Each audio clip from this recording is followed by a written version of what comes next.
Estimados estudiantes, continuando con esta serie de recursos audiovisuales que hemos estado realizando para la Cátedra de Física General 2, el día de hoy me toca a mí resolver algunos problemas relacionados con la ley de Gauss. En general, los problemas de ley de Gauss son sencillos, pero involucran muchísimo concepto que tenemos que tener claro. En los problemas que seleccioné para ustedes hoy se darán cuenta que la mayoría de estos problemas no requieren mucho desarrollo, pero como les acabo de decir, sí requieren mucho concepto. Vamos a iniciar con este primer problema que les preparé para hoy, que dice lo siguiente. El aire que está por encima de cierta región a una altitud sobre el nivel del suelo de 500 metros, el campo eléctrico es de 120 newtons sobre coulombio en la dirección hacia abajo. A una altitud de 600 metros sobre el nivel del suelo, el campo es de 100 newtons sobre coulombio hacia abajo. Determine la carga neta encerrada entre la capa de aire entre estas dos alturas. ¿Es positiva o negativa? Vamos a ver.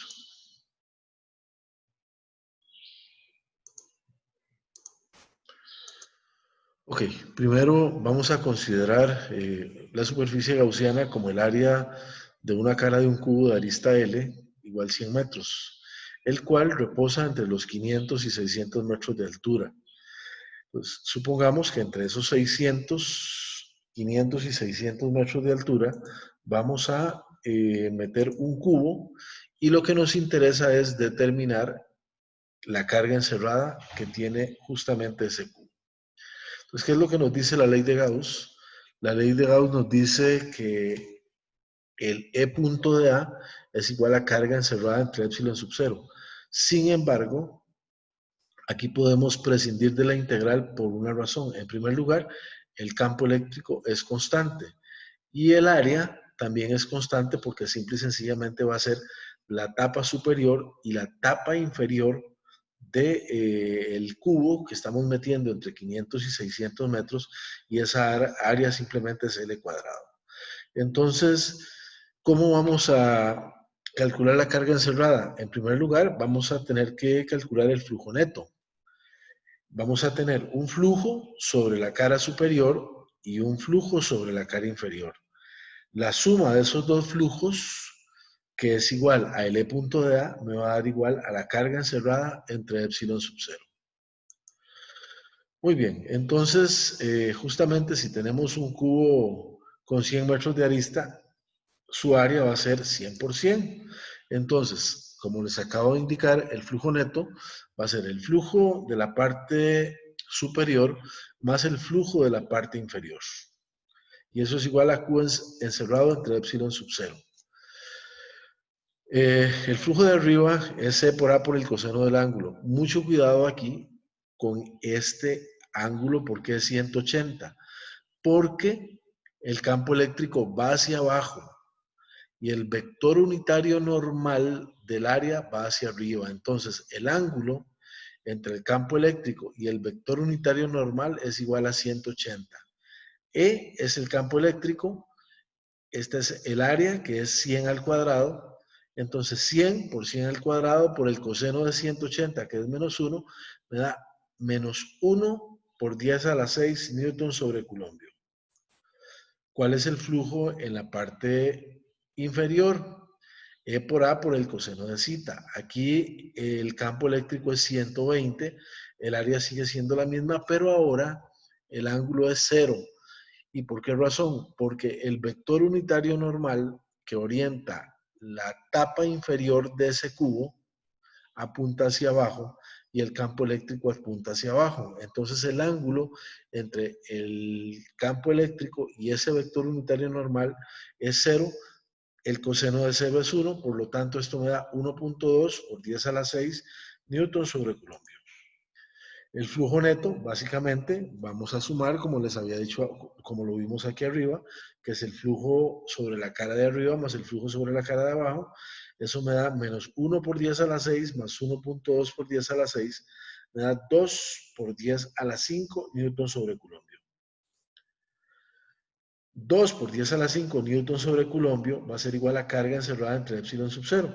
Entonces, pasamos a multiplicar el epsilon sub 0 y me queda 2 por 10 a la 5 por 8.85 por 10 a la menos 12, que es el valor de epsilon sub 0, y esto me da 1.77 microcoulombios. Esa sería la carga encerrada en ese cubo que estamos colocando entre 500 y 600 metros de altura. Como el flujo neto es positivo, implica que sale del cubo, por lo tanto la carga neta es positiva. Para eso, vamos a recordar esta imagen que tenemos acá. Si la carga es positiva, las líneas de flujo salen y ese flujo es positivo. Y entonces, como el flujo neto me está dando positivo, significa que la carga neta que yo tengo encerrada en ese cubo, a una altura, entre una altura de 500 y 600 metros, es positiva. Por lo tanto, o sea, sale del cubo, por lo tanto la carga es positiva. Muy bien, con esto terminamos este primer problema. Vean que es un problema bastante sencillo, que no implica gran complicación, pero sí tenemos que tener claro la parte conceptual. Vamos con este segundo problema.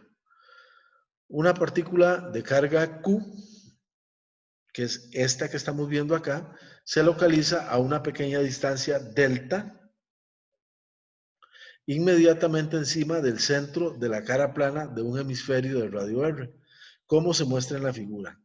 Determina el flujo eléctrico que pasa, en primer lugar, a través de toda esta superficie curva y a través de la cara plana, o sea, esta parte de aquí arriba, cuando delta, o sea, cuando esta distancia a la que está la carga con respecto a esta base de acá, tiende a cero.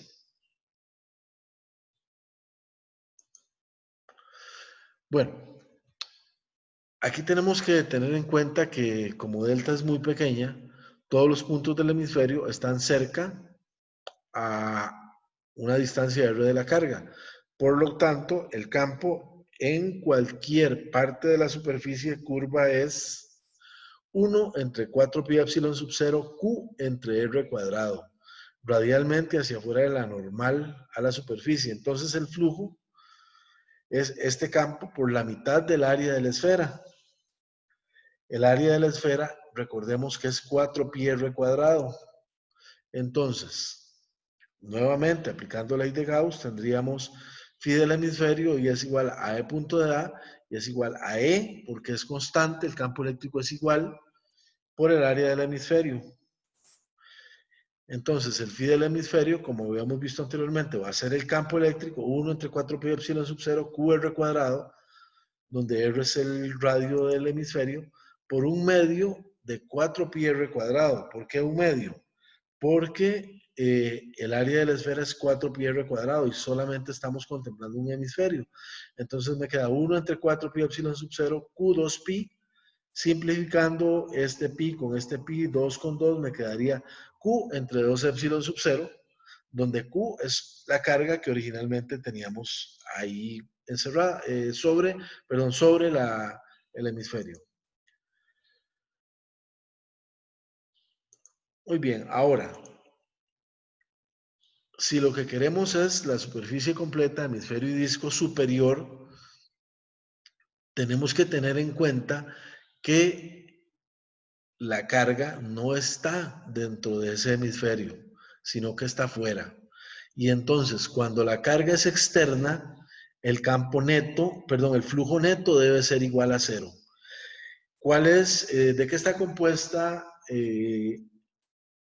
esa superficie? Está compuesta del hemisferio que vimos en la parte inferior, más la tapa, que es un disco, que es este que le estoy mencionando aquí, en la parte superior, y entonces el flujo neto ahí debe ser cero.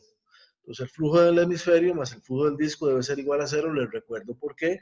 Porque la carga es externa a la superficie gaussiana y si la carga es externa, entonces el flujo es cero.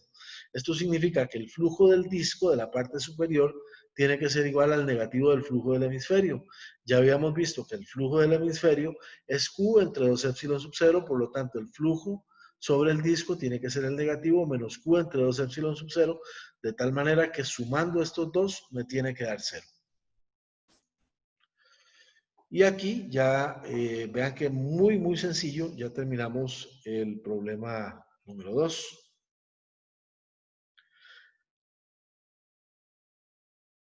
Vamos con otro problema.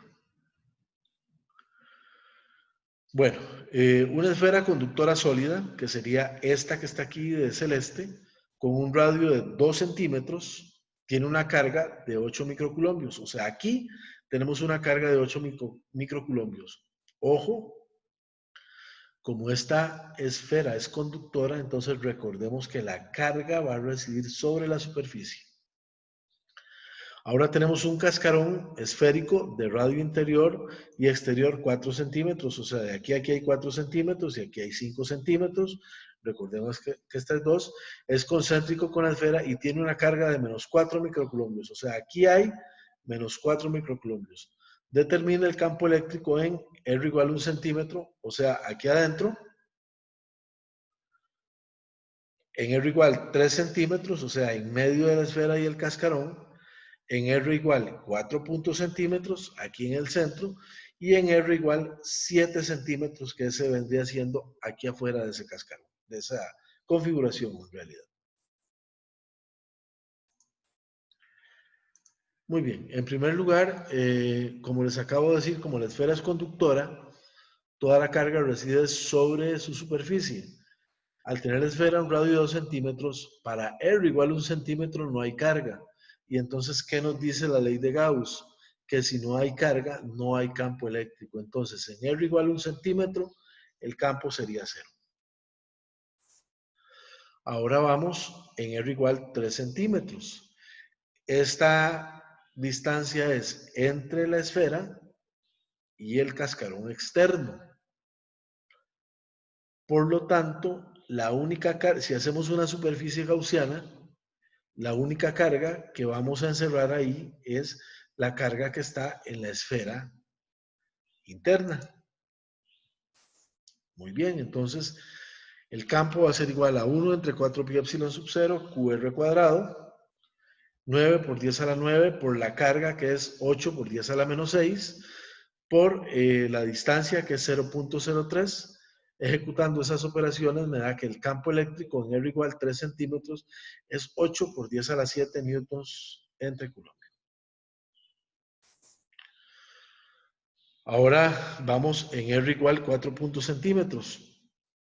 Ahora vamos a calcular el campo en el interior del cascarón.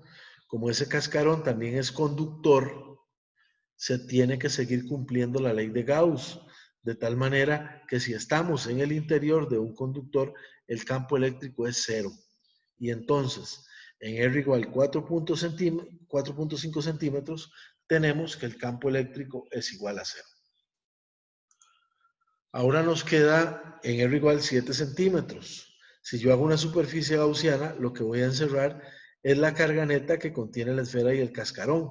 Ya sabemos cuál es la carga que contiene el cascarón y ya sabemos cuál es la carga que contiene la esfera.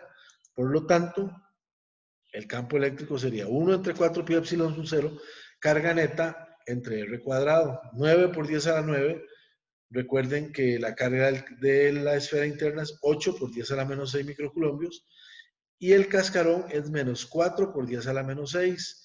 Entonces aquí estaríamos sumando positivo con negativo, en realidad es una resta, y 0.07 metros, que son los 7 centímetros donde me pide calcular el campo eléctrico. Ejecutando estas operaciones, me da que el campo eléctrico es 7.34 por 10 a la 6 newtons entre coulomb.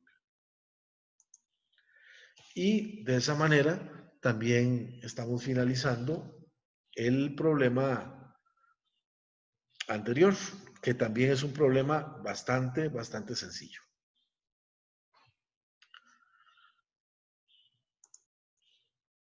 Vamos al siguiente problema. Dice así: una esfera de radio R igual a 1 metro rodea una partícula cargada Q igual 50 microcoulombios. Aquí está la carga, aquí está la esfera. situada en su centro como se muestra en la figura. O sea, la tenemos en el centro de la esfera. Encuentre el flujo eléctrico a través de una tapa circular de medio ángulo igual cita 45 grados, o sea, este de acá. Entonces necesitamos encontrar el flujo eléctrico sobre esta porción de acá.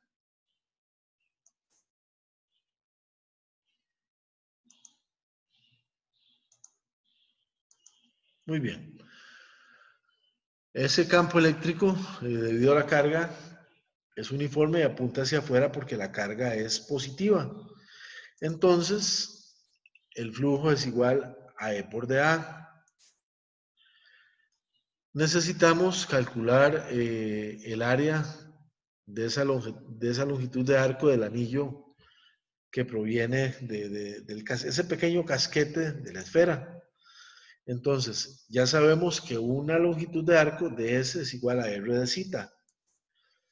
Y entonces, 2πr es 2πr seno de zeta.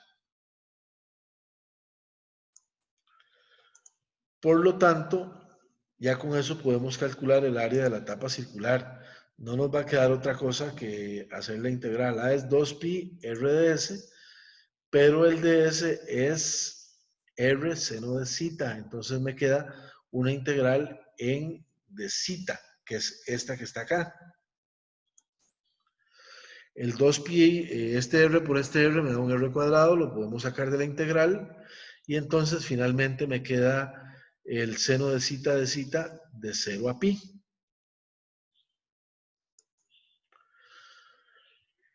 Esa integral es menos coseno de zeta, este 2πr era lo que habíamos sacado aquí, que no es variable de integración, y evaluando me quedaría 2πr cuadrado 1 menos coseno de zeta.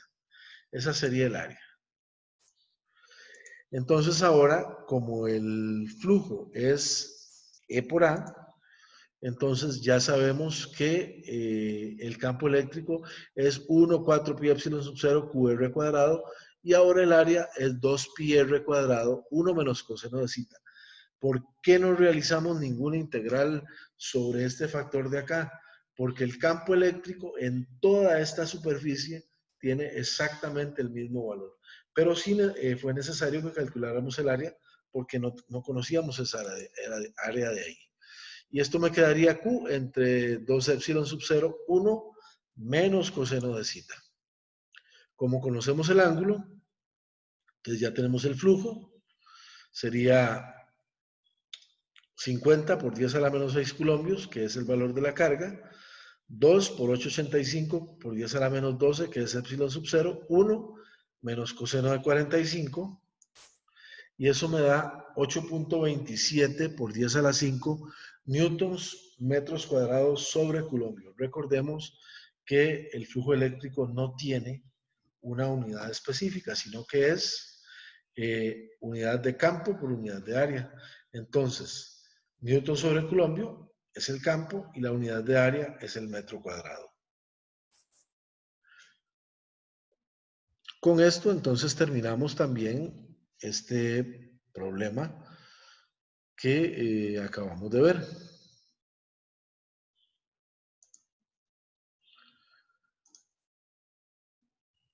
Vamos a ver este otro problema que tenemos acá. Tenemos lo siguiente: una esfera de radio A está hecha de un material no conductor con una densidad de carga volumétrica uniforme ρ. Suponga que el material no afecta el campo eléctrico. Se efectúa enseguida una cavidad de radio A, o sea, esta es la cavidad que tenemos aquí, adentro de la esfera, como se muestra en la figura. Demuestre que el campo eléctrico, o calcule que el campo eléctrico dentro de la cavidad es uniforme y está dado por X igual a 0 y Y es 2A entre 3 epsilon sub 0. Esta es la densidad volumétrica. Esta de aquí sería este radio y el epsilon sub 0 es la permitividad del vacío. Aquí lo que vamos a hacer básicamente es aplicar un principio que se llama el principio de superposición. El campo resultante en la cavidad es la superposición de los dos campos. Uno, E, que es la esfera uniforme, o sea, este que está aquí, con carga positiva, al cual tiene un radio A, y el otro menos E, o sea, es como si le quitáramos, por eso lo ponemos negativo, como si calculáramos el campo eléctrico que hay aquí y se lo restamos a toda esta parte de acá. Recuerden que aquí es concéntrica con la cavidad, entonces vamos a ver cómo resolvemos esto de acá. Este es el volumen de la esfera, 4/3 de pi r cubo. La carga sería ρ entre epsilon sub 0, y esto es 4pi r cuadrado e más. Ese sería el campo completo que hay acá. Ahora, ese campo e más, ya sabemos que es radial, lo podemos poner como una r. Entonces sería ρr 3 epsilon sub 0. Me queda esta expresión de acá. Y lo que estamos haciendo es restándole el otro campo. Entonces, ese campo negativo sería 4pi R1 cuadrado E menos. De aquí podemos despejar el E menos. Al despejar me quedaría ρ R1 3 epsilon sub 0 en menos R1. Ese campo, ese menos R1 me indica que el campo está ingresando. Y finalmente me quedaría ρ 3 epsilon sub 0 en el R1 unitario. Aquí está metido este R de acá. Ahora vamos a decir que R es igual a A más R1 para poderlo tener todo en la misma variable. Entonces el E menos es menos ρ R menos A entre 3 epsilon sub 0. Ahora lo que estamos aplicando es el principio de superposición, donde E es igual a E más E menos. Pues ya teníamos que era L más, ρr 3 epsilon sub 0, menos ρr 3 epsilon sub 0, ρa 3 epsilon sub 0, y entonces esto me quedaría ρ 3 epsilon sub 0.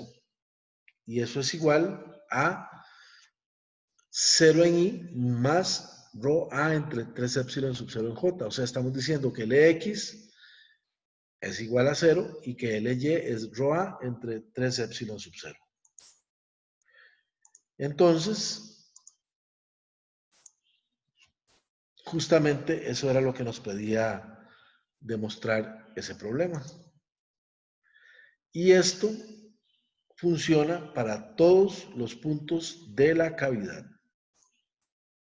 Y con eso terminamos este problema también. Vean que es un problema bastante sencillo, pero también implica mucho concepto.